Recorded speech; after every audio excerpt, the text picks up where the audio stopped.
Oh, those 1970s TV shows pushing the envelope on a socially evolving country.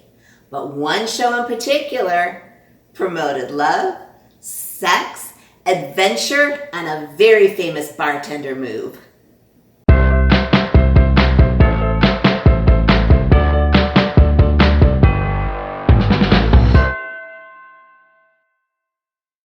Hey everyone, welcome to YesterKitchen, where we learn history through food. I'm Jill, and today is part 3 of our Retro TV Food Faves series. But before we get started, go ahead and hit that subscribe button because you're going to want to see part 4, and I've got some more great series already planned and coming up for you. I'm really trying to make my channel grow, so I would really appreciate your support. And now, let's talk about part 3. 1970s. So we've already celebrated the 60s and we had dessert. We celebrated the 50s and we had an entree, and if you've missed those two, go back. And now today we're going to celebrate part 3, the 70s. Actually, it's a crossover between the 70s and 80s, but it started in the 70s, and we are going to get our cocktail on. What am I talking about? The Love Boat. My personal favorite. When I was a kid growing up, every Saturday night, I think it was 8 p.m., I was there watching it along with all of my friends. Who's seen The Love Boat? Who loves The Love Boat? I mean, it was a classic. It did so much for the cruise industry. It actually made the cruises accessible to people, because before that, they were really for the affluent, and no one really went on cruise. The average American didn't really go on cruises very much. But once The Love Boat came out, it just did amazing for the cruise industry. So The Love Boat aired from 1977 to 1987, and the day it debuted, it was number 14. Now it did have a little help. It had 3 pilot made-for-TV movies first, where you could start to get to know the cast, well, some of the cast, and the idea of the show. But there were 3 cast members that were there from the very beginning through the very end, and that would be Captain Meryl Stubing, played by Gavin MacLeod, Dr. Adam Bricker, played by Bernie Capel, and Isaac Washington, the bartender, played by Ted Lange. Those 3 stood the test of time. They were there from day one, and they're still doing interviews about it today. Go watch some, they're really cool. So the show was based on a book called Love Boats. It was a tell-all book from a real-life cruise director named Geraldine Saunders, and she was doing the cruise director gig for quite a while and decided to write a book about it. And as most tell-all, exciting, sexy, romantic books went, this one hit the charts too. And the networks picked it up and thought, hey, this might make a pretty cool show. And clearly it did. So when I decided to do The Love Boat, I thought, what can I make that's gonna exemplify the Love Boat? Well, duh, cocktails. So I channeled my inner Isaac and I came up with 2 cocktails for you. Actually, I watched a lot of Love Boats and I decided to follow what Isaac's most popular cocktails were. And that turned into the Pina Colada and the Bloody Mary. And of course, Isaac made amazing Pina Coladas and Bloody Marys on the show, which I didn't have recipes for, so I'm gonna show you my versions of these 2 classic cocktails. And we're gonna get started right now because I bet you're thirsty. Okay, so we're gonna do a Pina Colada first, which is, everything fabulous in a glass. So we're gonna start with the Pina Colada, my personal favorite. No, not really, I like a Bloody Mary just as much.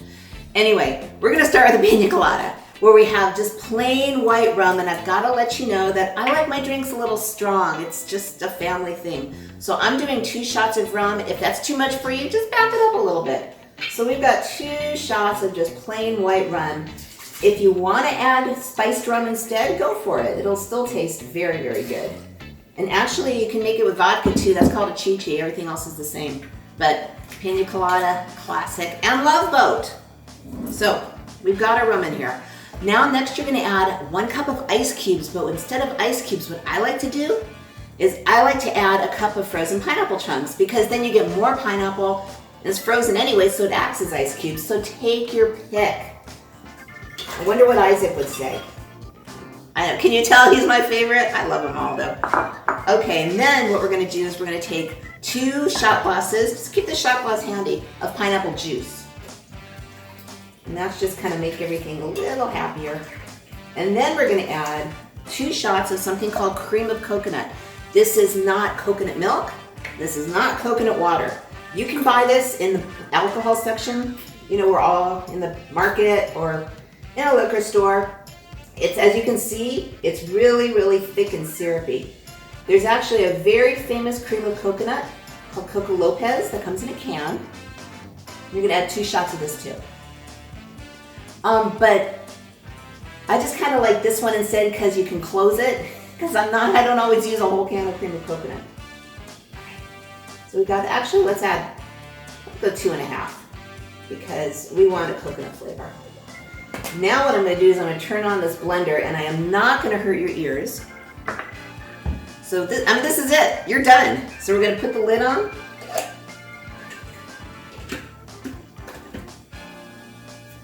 And I'm gonna speed this up and I'm gonna turn off the sound. But blend it on the highest speed until all your either ice cubes or frozen pineapple are all happy and liquefied. All right, we're good. Take the earplugs out now. So now, oh gosh, I forgot something. This is what happens sometimes. You want a squeeze of lime on here? Just to kind of balance it out. So I'm just gonna squeeze a little bit of lime in here. Take a half a lime. Don't squeeze all of it, squeeze most of it. And now I'm gonna make you plug your ears again.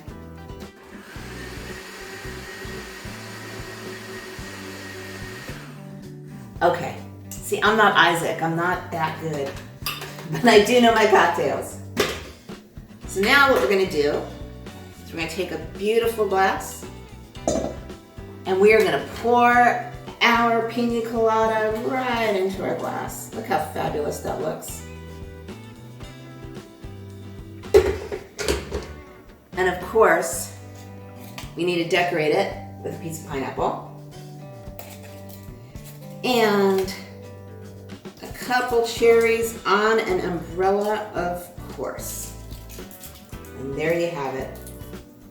Classic, gorgeous Pina Colada. So where did Isaac get that point from?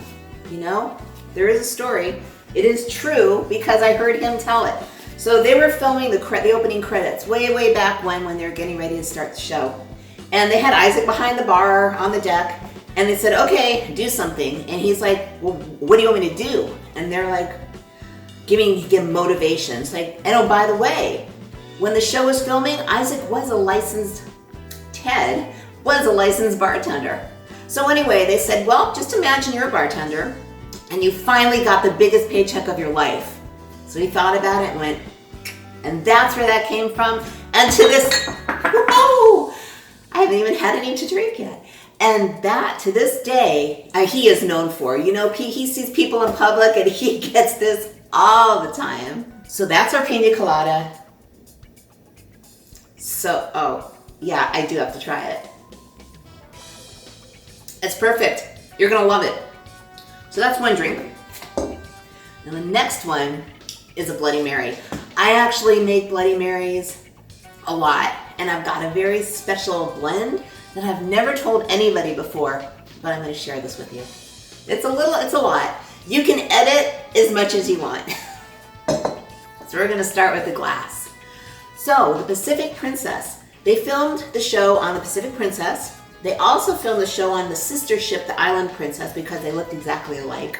And they filmed most of the show on the sound stages in Los Angeles. But did you know that they accepted regular passengers on the ships when they were filming on the ship? So you could buy a ticket on a cruise, they would be filming around you, and there was a good chance that you could get used as an extra. So that was really popular back then. And where is our beautiful Pacific Princess now? Well, she's in ship heaven. She was decommissioned in 2008 because she just had too many things wrong with her, and the cost of the repairs they just decided was not worth it. In 2013, she was sent to Turkey to a scrapyard, and she was dismantled and sold as scrap. So it's really sad. But the show lives on, and boy, did she look gorgeous in the show. I mean, you saw this giant, beautiful white ship, and for a kid, it was magic. Okay, let's start on Bloody Marys. So the first thing we're gonna do is take a glass.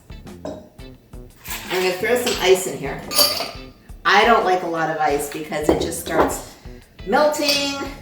That's even too much ice. Let's do 2 cubes of ice. There we go. And then you have this watered down Bloody Mary. Okay, so I'm gonna get rid of my rum. And I'm gonna get out my vodka.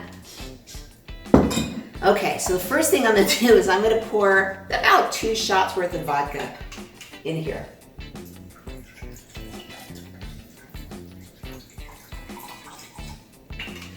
Like I said, I go heavy on the alcohol. Don't do it if you don't want to. All right, and then the next thing we're gonna do is I'm gonna add Worcestershire right to the vodka.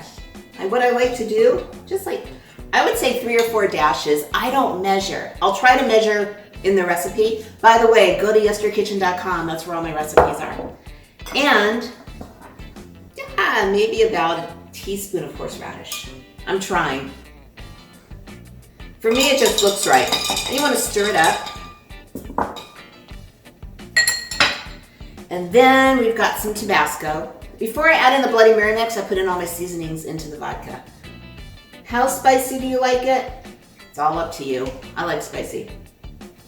A little dill weed. Now here, the seasonings, maybe about like a 1/4 to a 1/2 teaspoon. I'd say it was about a 1/2 teaspoon. Dill weed. One of my secret ingredients is Za'Tar. That's it. It's this blend of thyme and sesame seeds and sumac. It's absolutely glorious. Actually, it's great in all kinds of cooking. You should check it out. Okay, and then I just give it a little grind, couple grinds of lemon pepper.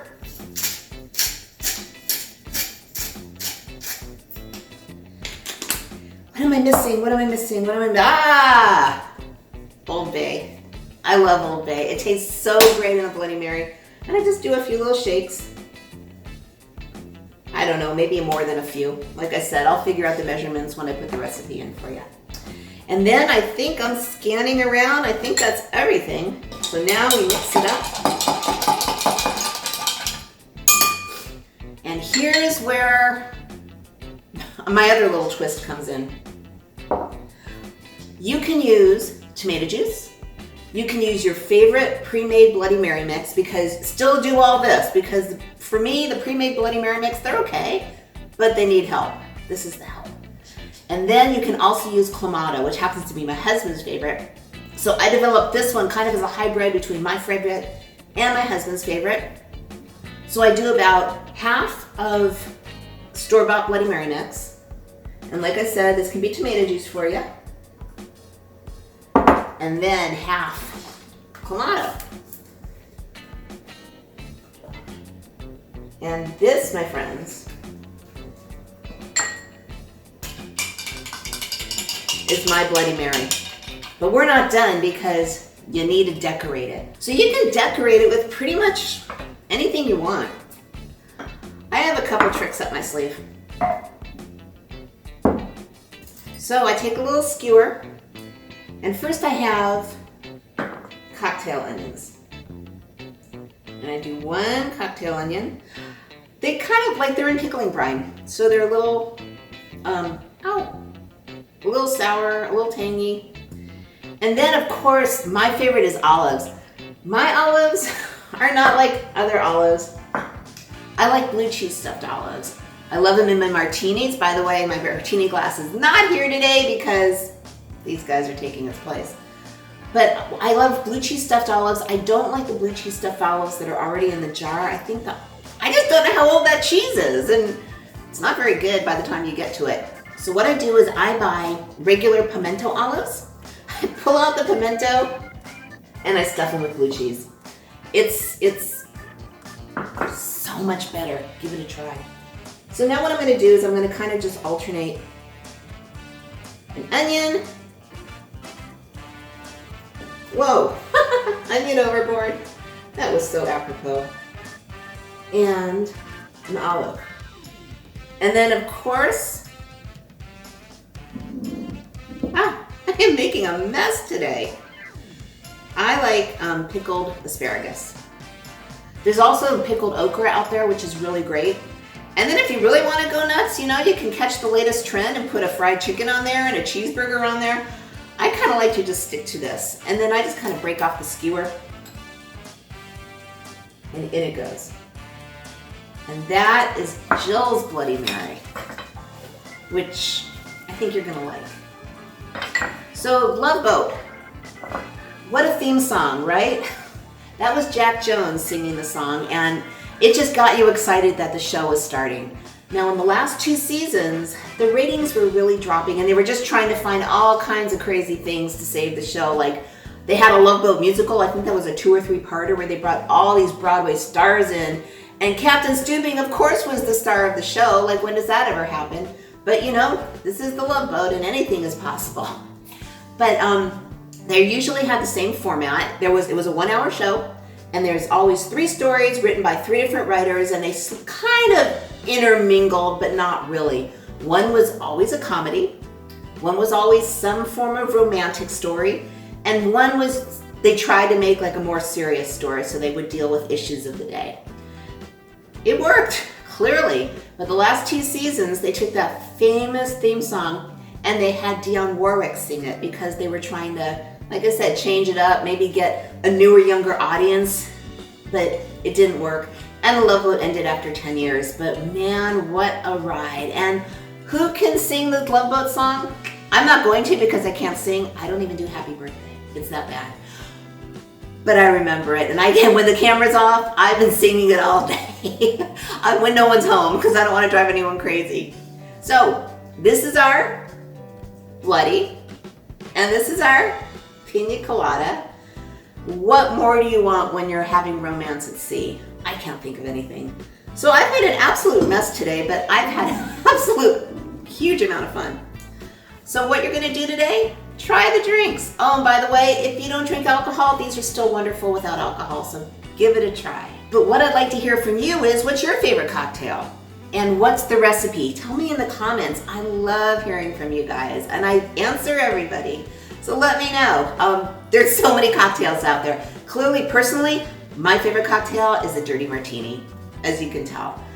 But there's so many wonderful ones. So let me know what you like. And give me some recipes. I want to try them. So that's it for part 3. Have you subscribed yet? You should. It's right there. You can't miss it. Next week, we're going to talk about another 70s to 80s carryover show that was very popular.